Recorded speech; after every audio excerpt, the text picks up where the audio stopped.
E hoje, no segundo episódio da Semana DevOps, nós vamos falar sobre a linguagem de programação Ruby. Ruby. Só Ruby tá bom. Corta esse pedaço, tá? Solta a música aí, ô.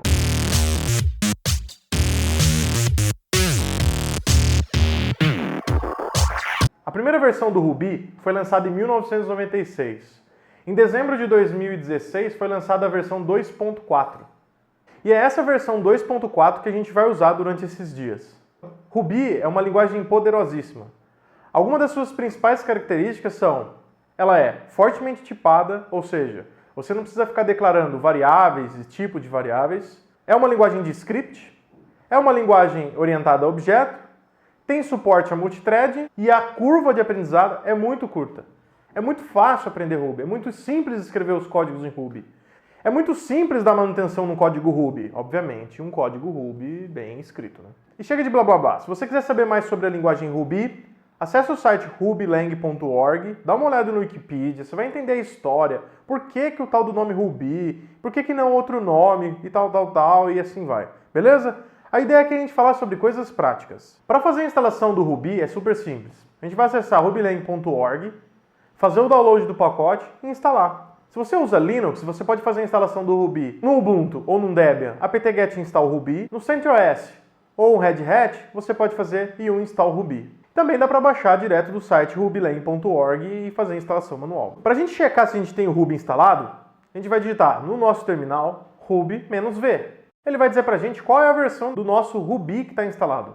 Legal. A partir de agora, eu já consigo usar um terminal interativo.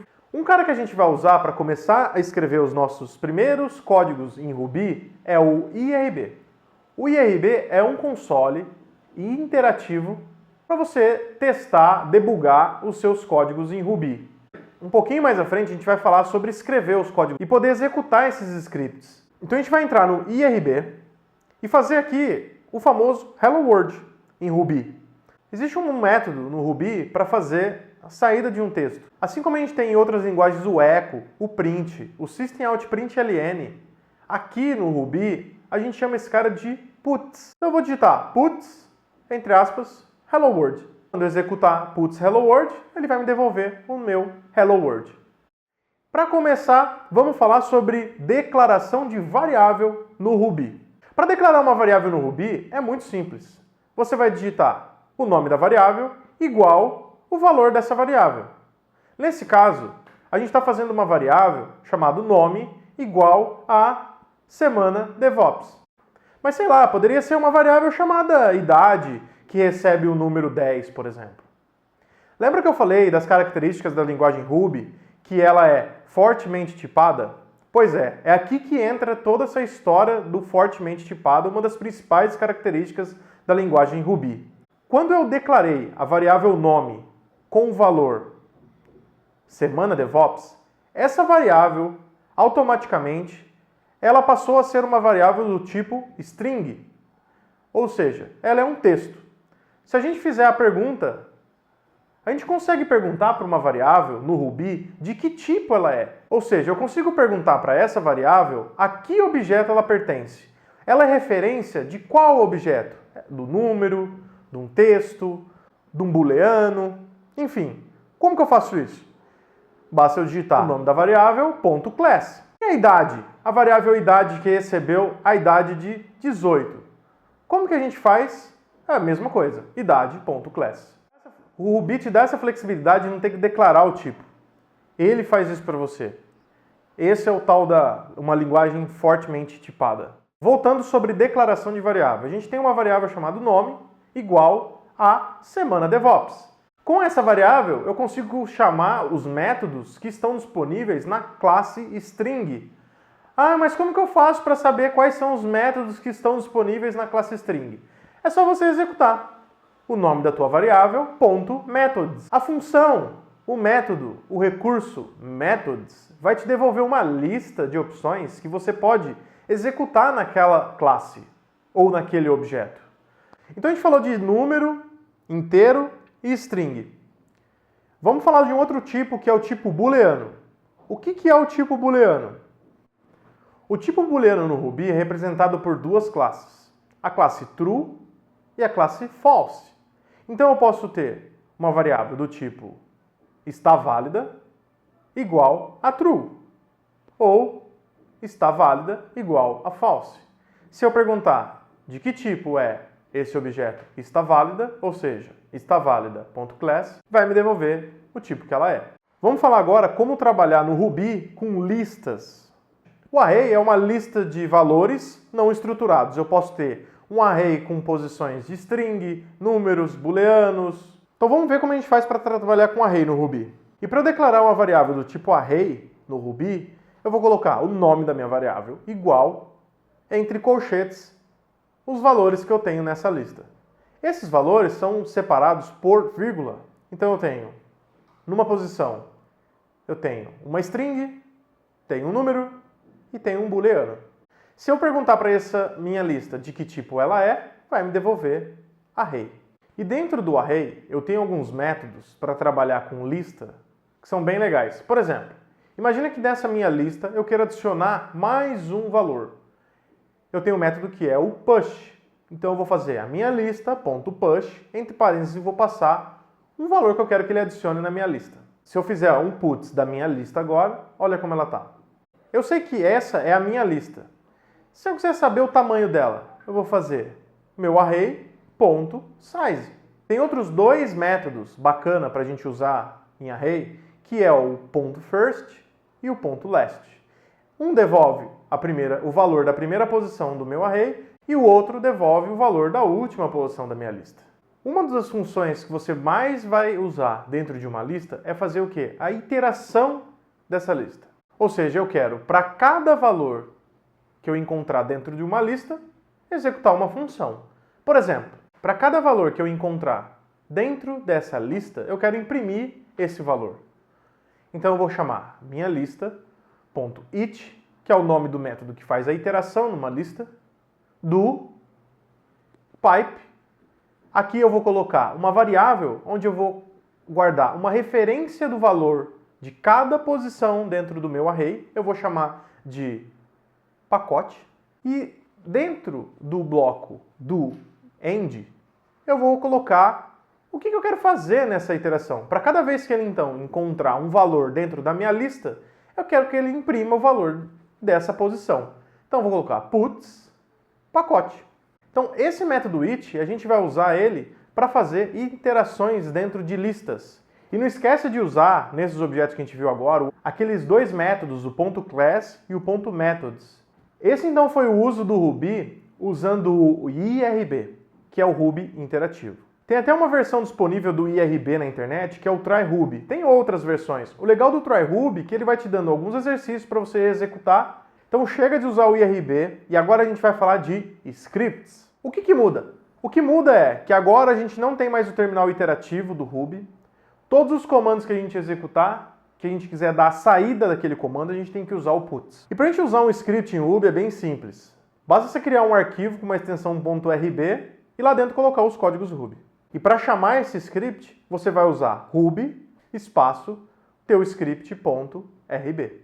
Dando sequência no Ruby, vamos falar sobre controle de fluxo. Tal do controle de fluxo, um dos caras que a gente vai ver, e a gente vai falar aqui, é o if. O que é o tal do if? O if a gente usa para quando a gente quer fazer algum controle, alguma validação, antes de executar um trecho de código. Imagina que eu tenho uma variável que chama pacote igual a BPF, o pacote BPF. Eu vou perguntar, se pacote for igual a BPF, ou seja, eu estou fazendo uma comparação. Eu estou pedindo para ele comparar esse valor com esse cara.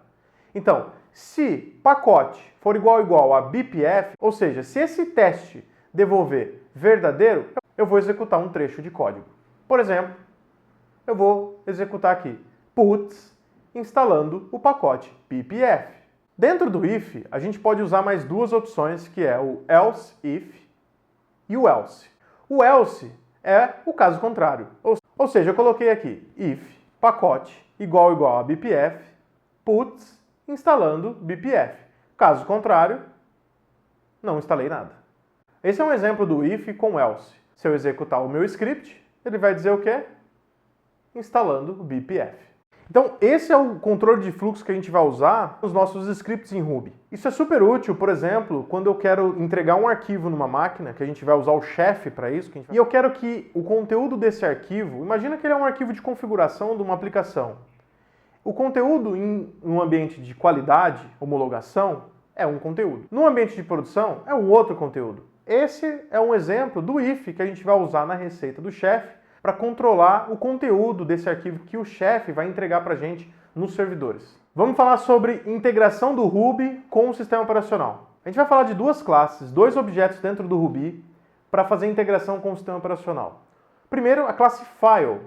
A classe File, ela faz interação com o nosso file system, pegando informações de arquivo. Imagina que eu quero abrir um arquivo, ler o conteúdo desse arquivo. Vamos lá. Vou fazer file.open, o caminho do arquivo, .read. Se eu fizer um puts na variável conteúdo do arquivo, ele traz o conteúdo do meu arquivo. Eu posso remover arquivos na classe file, criar um novo arquivo. Uma outra classe que a gente vai ver é a classe dir. Esse objeto dir, ele deixa a gente trabalhar com os diretórios do nosso file system. Como que a gente usa esse cara? Vamos ver. Eu executo dir.entries, ele me traz uma lista, um array de nomes dos arquivos que estão dentro desse diretório. Aí eu consigo fazer então um .it, pedir para imprimir o nome desses arquivos, por exemplo. Então agora que a gente viu a classe dir e files, nós vamos começar a escrever um script. Esse script a gente vai chamar ele de meukernel.rb. É isso mesmo. A gente vai escrever algumas funções do kernel, só que vamos escrever essas funções em Ruby. Por exemplo, a gente já viu como ler o conteúdo de um arquivo no file system. Um dos comandos que faz isso no shell é o cat. Quando a gente faz cat, espaço, nome do arquivo, traz o conteúdo do arquivo. A gente vai fazer um cara no Ruby que simula o cat. Vamos dar uma olhada como vai ficar a primeira versão do nosso meu kernel. A gente viu para ler um arquivo, a gente precisa fazer file.open para abrir esse arquivo e depois chamar o método que lê o conteúdo desse cara. Então vai ficar file.open, o path desse cara, .read. Bacana. Temos quase um cat feito aqui. Vamos falar sobre métodos. É isso aí. Vamos falar sobre métodos. Os métodos ou funções, que no Ruby a gente chama de método, mas em outras linguagens são funções, é o que a gente usa para agrupar trechos de código e reaproveitar esses caras. E também deixar o nosso script um pouco mais organizado. Como que a gente trabalha com métodos no Ruby?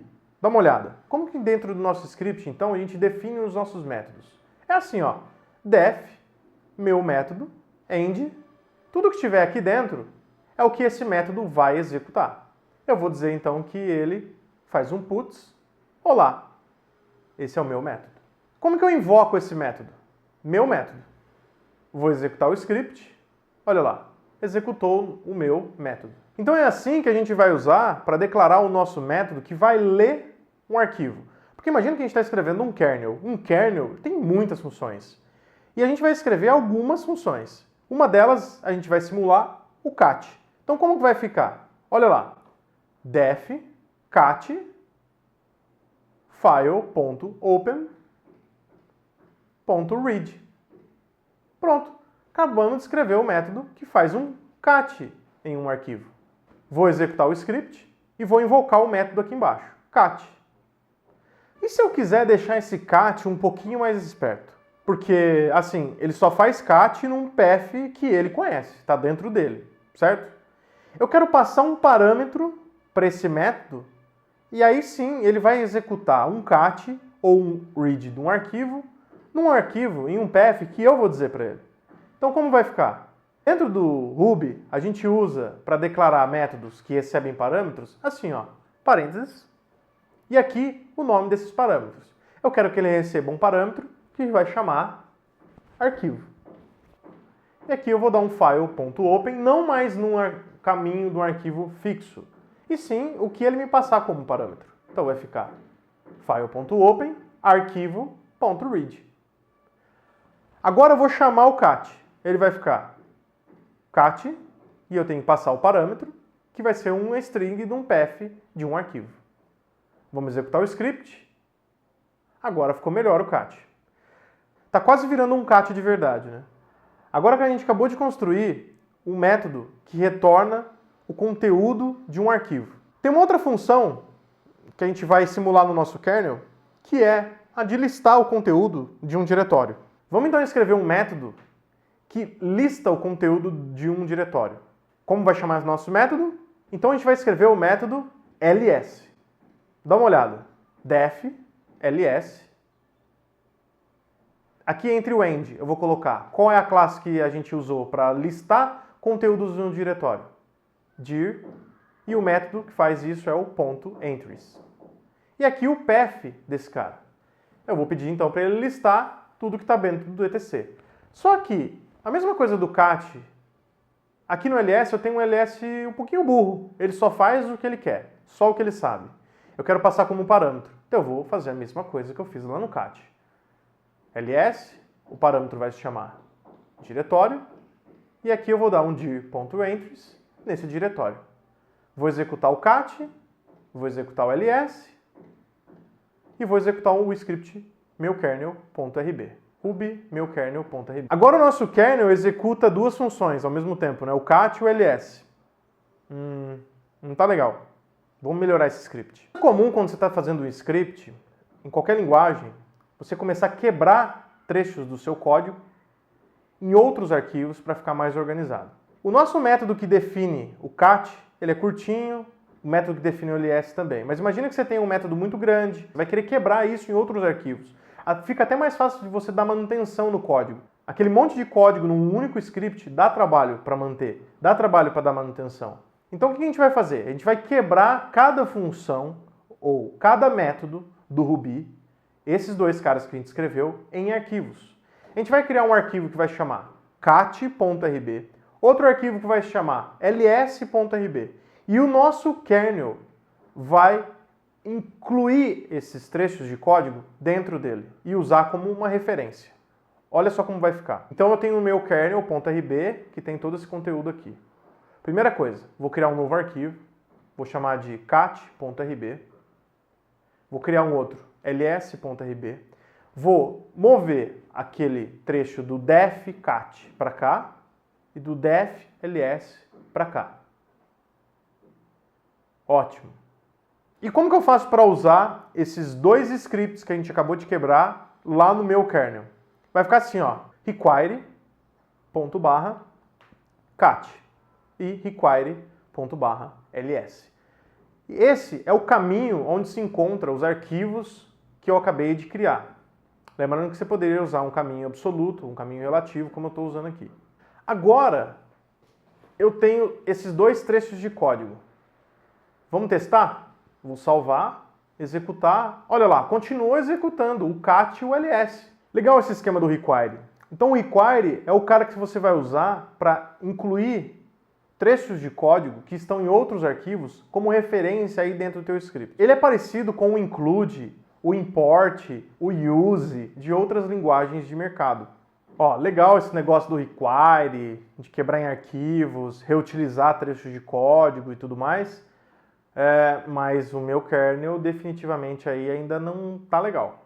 Tem uma coisa que a gente precisa mudar, que eu não quero executar o ls e o cat. Imagina se eu estivesse reescrevendo o kernel de verdade, todas as funções eu ia estar chamando de uma vez. Não dá. Como que a gente resolve isso? Um dos caras que a gente vai falar agora é os argumentos que eu recebo quando eu executo um script. No Ruby, eu tenho uma variável constante, que chama argv. Esse cara está disponível em todos os scripts de Ruby que você escrever. Quando você executa Ruby, espaço, nome do teu script.rb, essa variável está disponível dentro desse script e você pode usar ela para pegar todos os argumentos que o cara passou na hora de chamar o teu script. Agora vai começar a fazer sentido o nosso meuKernel.rb. Dá uma olhada. Então aqui no meu kernel, a gente sabe que a gente tem uma variável chamada argv. Vamos testar ela? Vou dar um puts argv. Eu vou executar o meu script assim, ó, ruby meuKernel.rb. O puts lá não fez nada. Agora eu vou executar o meu script diferente. Vou passar um argumento. Ruby meuKernel.rb espaço olá. Olha o que acontece. Ele me trouxe aqui o olá, que é o primeiro argumento que está na variável argv. Vamos dar uma olhada no que é essa argv? puts argv.class.